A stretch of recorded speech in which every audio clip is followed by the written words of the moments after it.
ప్రతి ఒక్క పార్టీలో కూడా కొందరు ఉంటారు.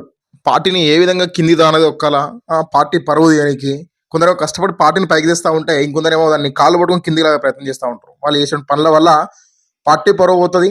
వాళ్ళ పరువు కూడా పోతది. అటువంటి వాళ్ళలో ఈ అద్దెకి దయాకర్ నంబర్ 1 ఫస్ట్ ప్లేస్‌లో ఉంటాడు. ఆయన ఎక్కడ చూసినా ఇటువంటి వాటిలలో ఫస్ట్ ప్లేస్‌లో ఉంటాడు. ఆ! ఏం మాట్లాడుతున్నాడో తనకే అర్థం కావట్లేదు. ఏం హరీష్ రావుకి క్షుద్ర పూజలు నేర్చుకుంటా ఉన్నాడా?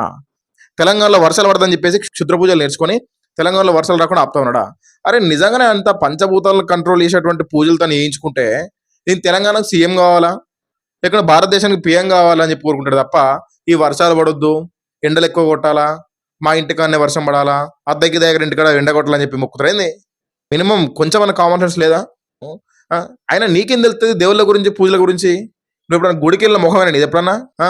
శ్రీరాముడు మీకేమన్నా చిన్నానయితాడా? పెద్దనాన్నయితాడా? సీతమ్మ తల్లి మీకేమైనా చిన్నమ్మ అయితదా? పెద్దమ్మ అయితదా? మాట్లాడిన నువ్వు, ఈరోజు గుడిలో పోయే వాళ్ళ గురించి కూడా మాట్లాడుతా ఉన్నావు. గుడికి పోతే ఏం జరుగుతది? ఎంత ప్రశాంతంగా ఉంటది? దేనికోసం గుడికి పోతారు? దానివల్ల కలిగేటువంటి లాభాలేంది? నష్టాలేంది? నీకేం తెలుసు నీకు? నీకు పాకిస్తాన్ మీద ప్రేమ ఉన్నోడివి నువ్వు. నీకు పాకిస్తాన్ ఇష్టం గదా! నువ్వు లైవ్‌లో చెప్పినావు ఒకసారి నాకు పాకిస్తాన్ అంటే ఇష్టం. నీకు ఉగ్రవాదులు అంటే ఇష్టం అనే విధంగా నువ్వు మాట్లాడుతావు. నీకేం తెలుసు భారతదేశ ఆచారాల గురించి, వ్యవహారాల గురించి? నీకు ఎంతసేపు పాకిస్తాన్ మీద ఇష్టం ఉంటది. పాకిస్తాన్ దేవుళ్ళ మీద ఇష్టం ఉంటది. అమెరికా ఏమనంటే ఊ అంటే అమెరికా పోతుంది. దేనికి పోతున్నావు? అమెరికా పోయి నువ్వేమన్నా క్షుద్ర పూజలు నేర్చుకుంటావా? హరీష్ రావు మీద ఏంది? లేకుంటే తెలంగాణలో ఉన్నటువంటి రేవంత్ రెడ్డి ఎట్లా పడిపోవాలా? నెక్స్ట్ సీఎం నేను ఎట్లా కావాలా? రేవంత్ రెడ్డి మీద చేతబడి చేస్తా ఉన్నావా? రాహుల్ గాంధీ మీద, సోనియా గాంధీ మీద చేతబడి చేస్తా ఉన్నావు నువ్వేమన్నా? నువ్వు దృష్టిలోకి రావాలని చెప్పేసి. కనీసం వేరే ఒక టెంపుల్కి వెళ్తే ఆ స్వేచ్ఛ కూడా వాళ్ళకి లేదా? ఇంత దిగజారిపోతున్నావు దయాకరావు నువ్వు.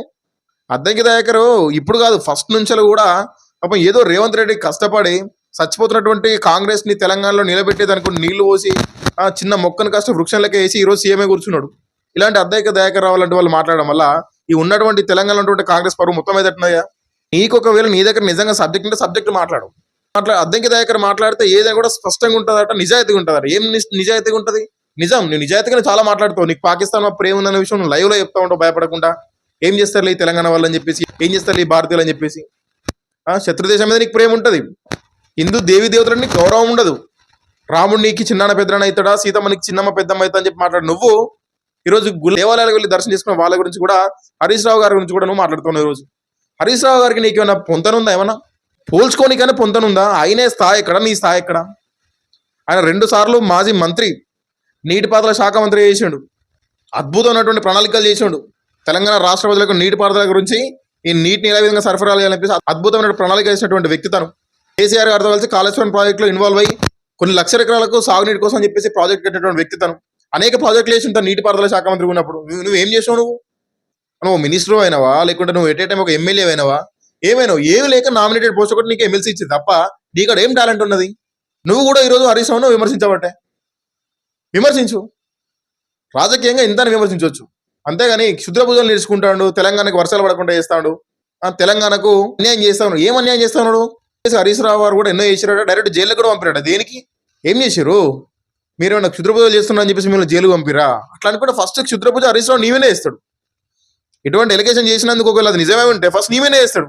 ఏం పద్ధతి ఇది? మినిమం కామన్ సెన్స్ లేకుండా, అరే తెలంగాణ ప్రజల గురించి, వాళ్ళ సమస్యల గురించి, విద్యార్థుల గురించి, వాళ్ళ యొక్క స్కాలర్షిప్ గురించి కావచ్చు, రియంబర్స్మెంట్ గురించి కావచ్చు, ఎంతమంది రోడ్ల మీద కూడా విద్యార్థులు ఏడుస్తూ ఉన్నారు. నిరుద్యోగులు రోడ్ల మీద ధర్నాలు చేస్తూ ఉన్నారు, మాకు ఉద్యోగాలు రావట్లే అని చెప్పేసి, నోటిఫికేషన్ రిలీజ్ అని చెప్పేసి. రైతు భరోసా పడట్లే అని చెప్పి రైతులు ఏడుస్తూ ఉన్నారు.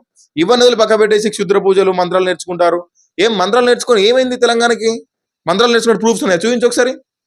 విత్ ప్రూఫ్తో చూపిస్తారంట, చూపించండి ఒకసారి. డిఫమేషన్ కేసు చేశారు నా మీద, లీగల్ నోటీసులు పంపిస్తా ఉన్నారు నా మీద, మా పిసిసి అధ్యక్షుడు మహేష్ కుమార్ గౌడ్ మీద అని చెప్పేసి పంపేవారా? మీకు నచ్చినట్టు ఒక మాజీ మంత్రి తను, మీకంటే పెద్దవాడు, పొజిషన్లో పెద్దవాడు, ఎక్స్పీరియన్స్ క్యాండిడేట్, ఆయన పట్టుకొని క్షుద్ర పూజలు నేర్చుకుంటాను ఎక్కడో శివమొగ్గ పోయి తెలంగాణలో వర్షాలు పడదని చెప్పేసి అంటే మీకు నోటీసులు పంపొద్దా?